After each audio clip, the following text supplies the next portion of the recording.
Hi everyone.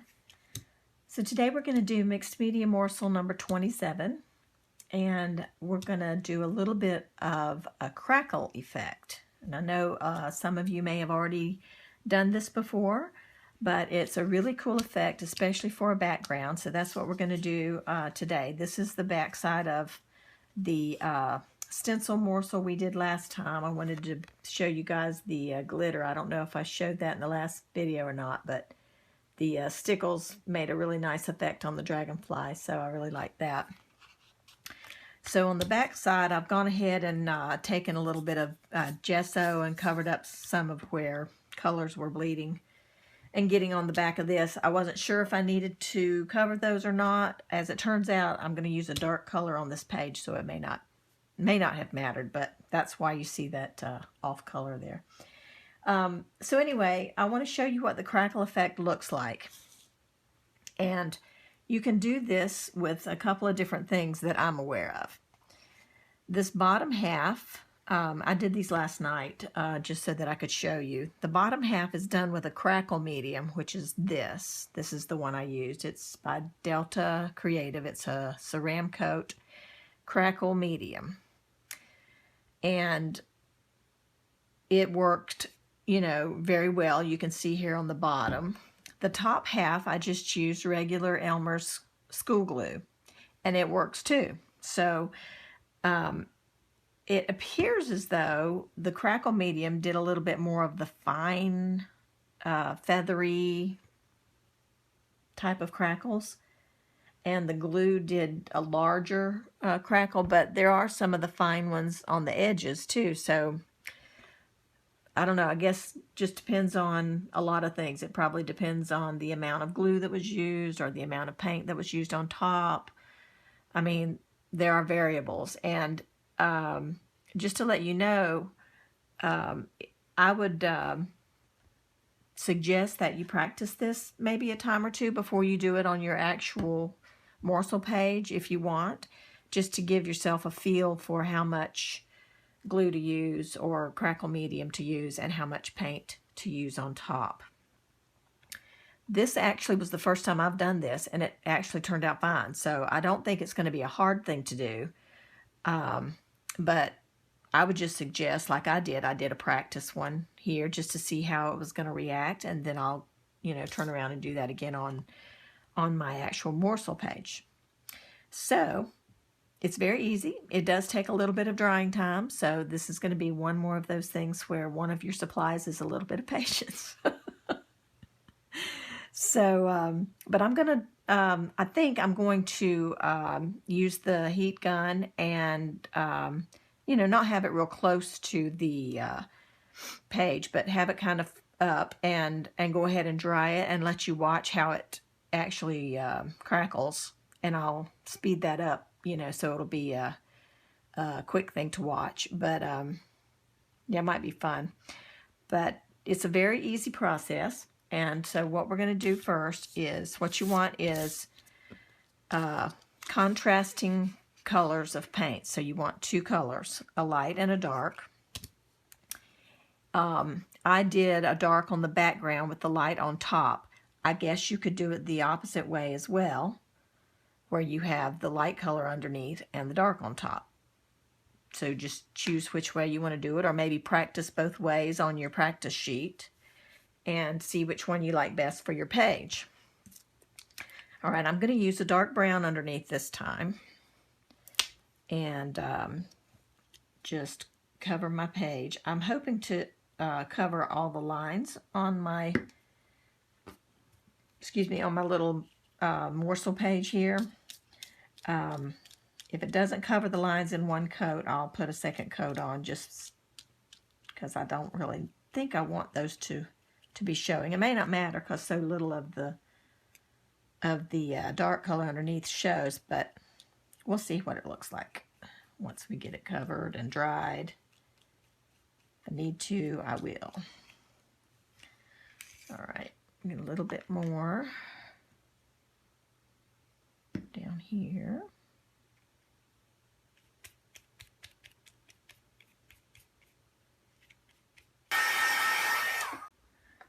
All right, So I'm going to use the Crackle Medium. Since I have it here, I need to use it. And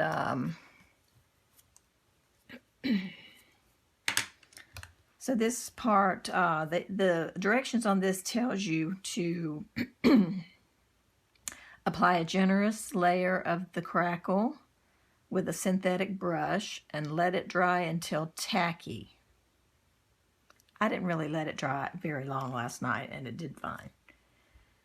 And it does say to use a contrasting color on top that is non-metallic. So I don't know what the metallic has to do with it, but it tells you not to use a metallic paint on top. So anyway, I'm just gonna put this here and spread it out.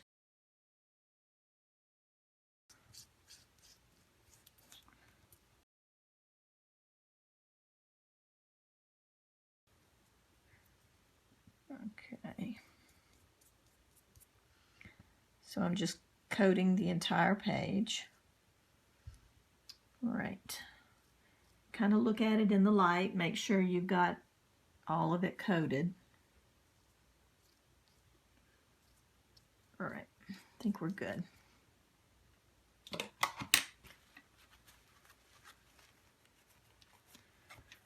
I'm going to pick it up and move it so that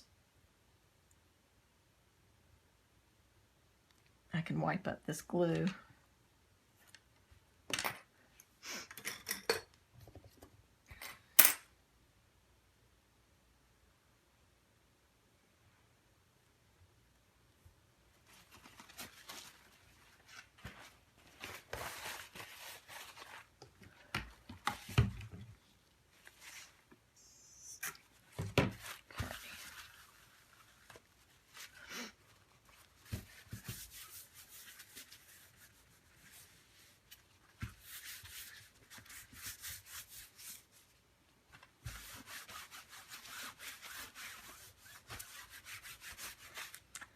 Okay, slide this back over.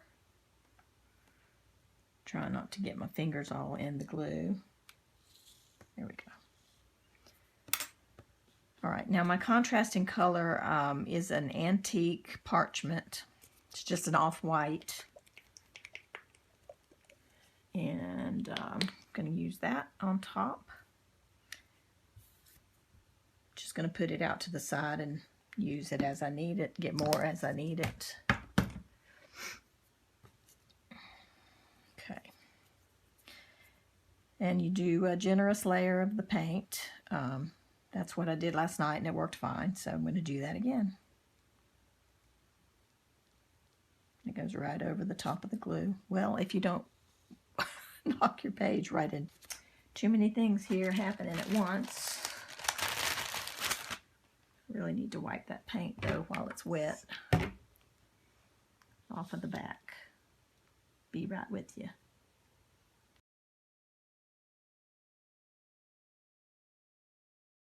Let's try that again. Still not perfectly cleaned off the back, but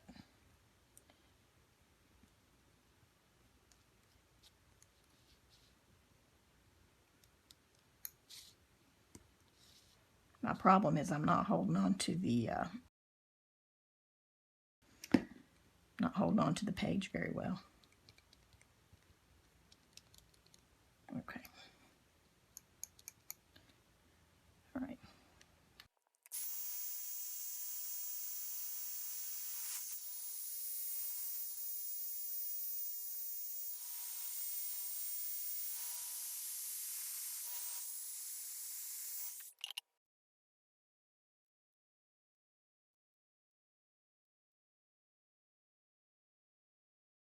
I had spent so much time trying to get paint off the back side of my page that this was starting to dry, so I wanted to go ahead and try to at least capture a little bit of it, but I don't know if it worked. We'll see once I get to the editing stage. After I dried this a little bit with the heat tool,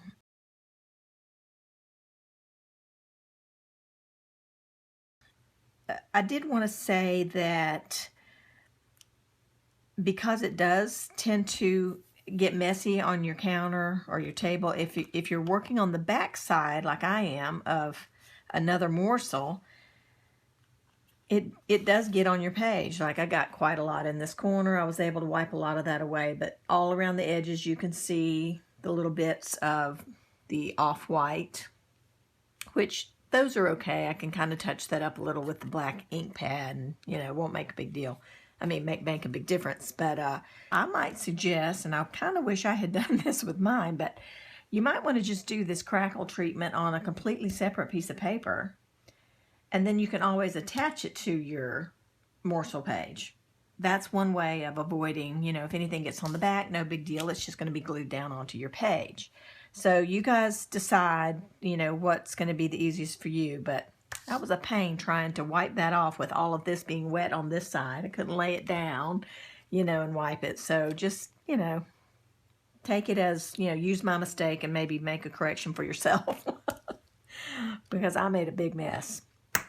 Anyway, this is not absolutely 100% dry.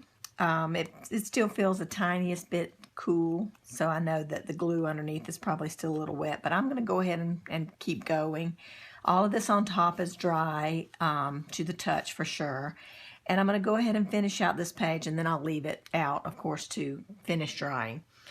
But because we did a crackle finish, my brain kind of immediately went to something like vintagey looking or shabby chic, or I mean, you can do all sorts of folk art. You can do whatever you want on your page, whatever you feel like will go well with a crackly background like this that looks old and weathered and worn.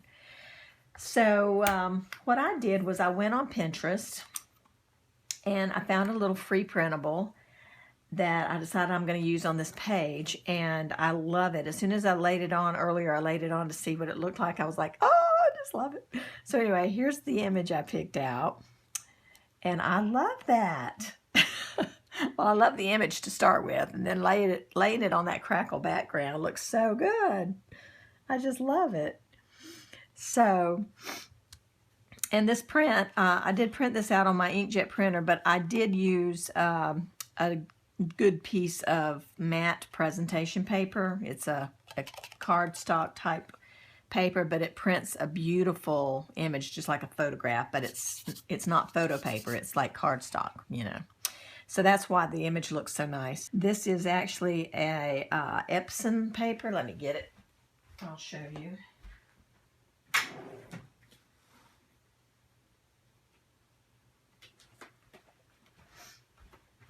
I have an Epson printer, and so I bought this because it's Epson paper. It's presentation paper matte, and it is 51 pound paper. I also have some that's thin, like just like a regular sheet of like typing paper, copy paper, you know.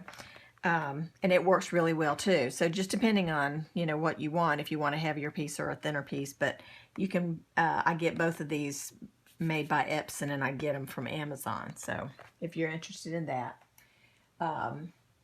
it's good paper. Like I said, if you're gonna spend money on ink for your printer, you know, why not get the best kind of print you can get from it, right?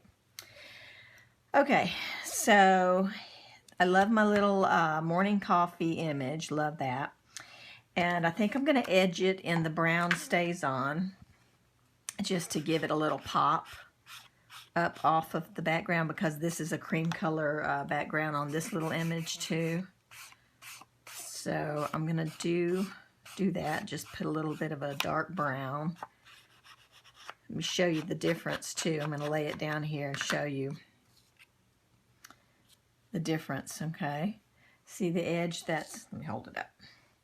Okay, see the edge that's darkened and the edges, the two edges that are not darkened. It just makes it, you know, pop right up, and it makes it stand out, and it's your focal point, so it's a nice thing to do. Just like to the edge of your page, it just makes it pop, you know.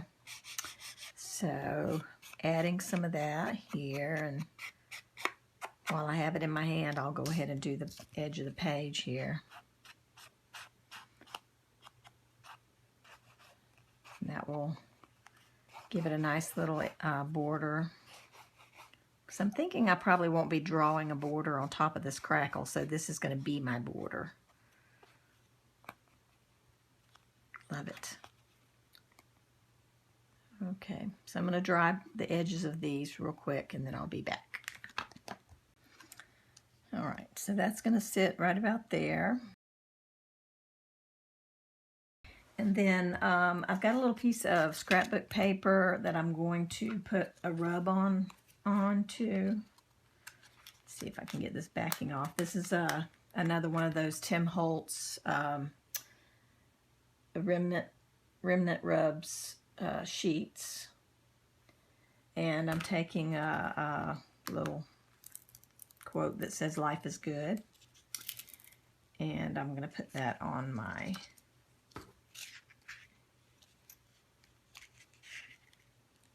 the scrapbook paper.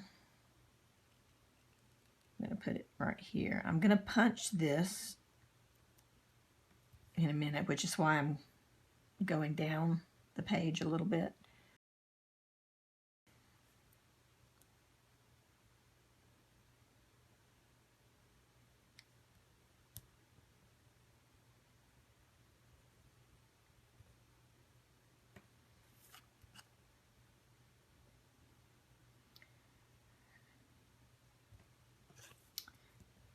I need to, I've got to move it over to the hard surface. This mat is too soft.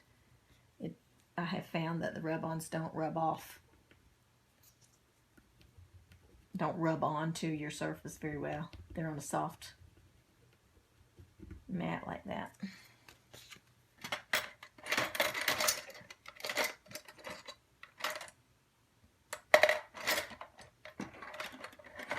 I'm switching over to a stylus to use instead of the popsicle stick. All right, so I have it now, and I'm gonna just use this hexagon punch and punch it out and then trim it off a little bit.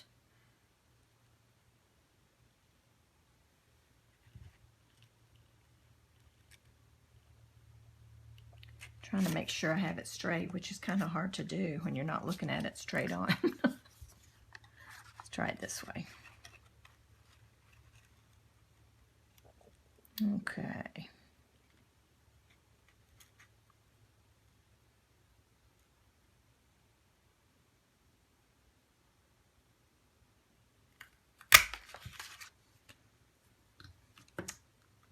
Okay. And then I'm going to just trim off the top and bottom edges. Another thing about trying to do that rub-on this softer surface, this is not really soft, but it's got give to it, whereas the solid glass on the tabletop doesn't have any give, but it caused it to warp and indent just a little where I was pressing it down, so that's another reason to do it on a different, like do it on a hard surface, not on anything that's got any give to it.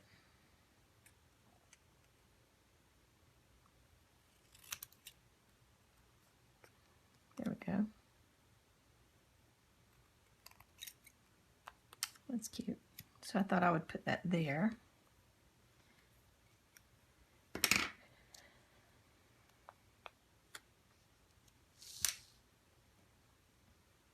So it'll look something like that. It's a very simple page, but I think it's really effective. And the Crackle background just makes it perfect. And there's not a lot of work involved. It's just fun. So I'm just edging again with the brown stays on.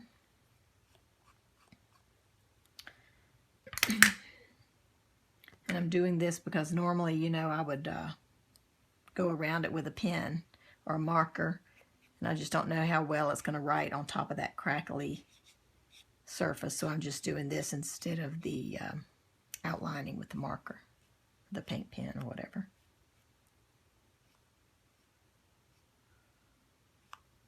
Okay. I think we got a good coverage there. Oh yeah, that looks nice. Okay, so all I need to do is attach these, and we will call it done. I guess I'll just use my tacky glue.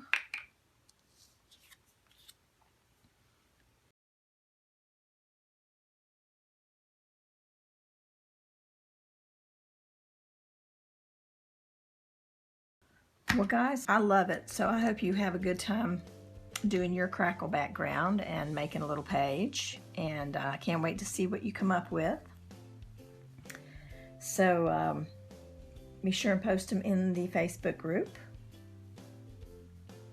and we will see you again soon. Take care, everybody. Bye-bye.